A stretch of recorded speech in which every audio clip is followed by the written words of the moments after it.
Tere õhtust, head jalgpallisõbrad, tere tulemast Hiiu staadionile jälgima esiliiga kohtumist, kus vastamisi lähevad Nõmme Kalju U21 ja FCI Levadia U21 meeskond.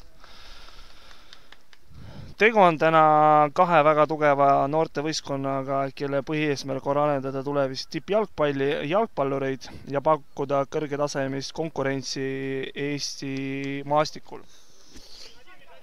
Marlov ja Jabirile jälle üks-ühele, Jabir pääseb üks-ühele, aga kas ta lahendab? Oi, see oli viimane, see on kollane kaart või?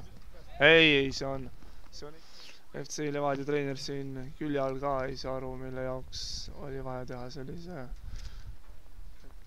Ja lööb vist Igor Subotina. Ei, Batista lööb ja see oli ohtlik, aga oli täpselt. Henri Järvelaid ääres. Väga hea sööt, Sakar Luka.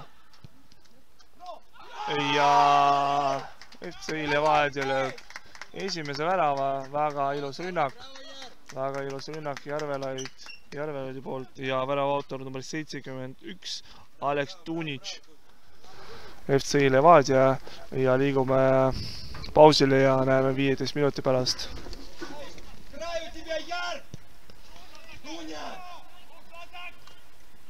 Pach, löök.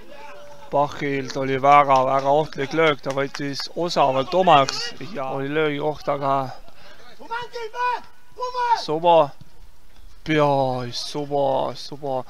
oli lähedal esimesele väravale. Senderdus, väga ohtlik Senderdus, Subotin, peale löök Subotini poolt ja nii oli jälle kõrgustel. Lehtmets lööb ja väga ohtlik löök oli Lehtmetsa poolt, aga seis on ikkagi 1-0.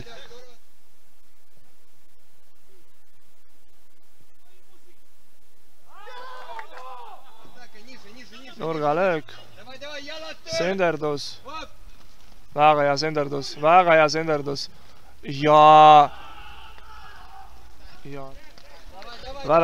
palli juures on Batista ja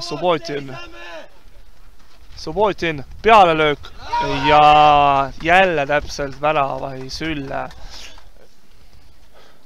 Pach saab tulla üksi. Senderdus ja joone pealt toob Nõmme Kalju mängija välja. Siis on natukene rohkem 3 minutit.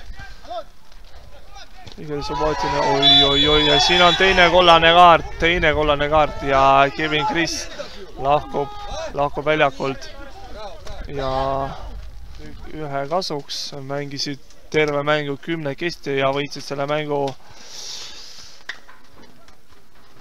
ja järgmine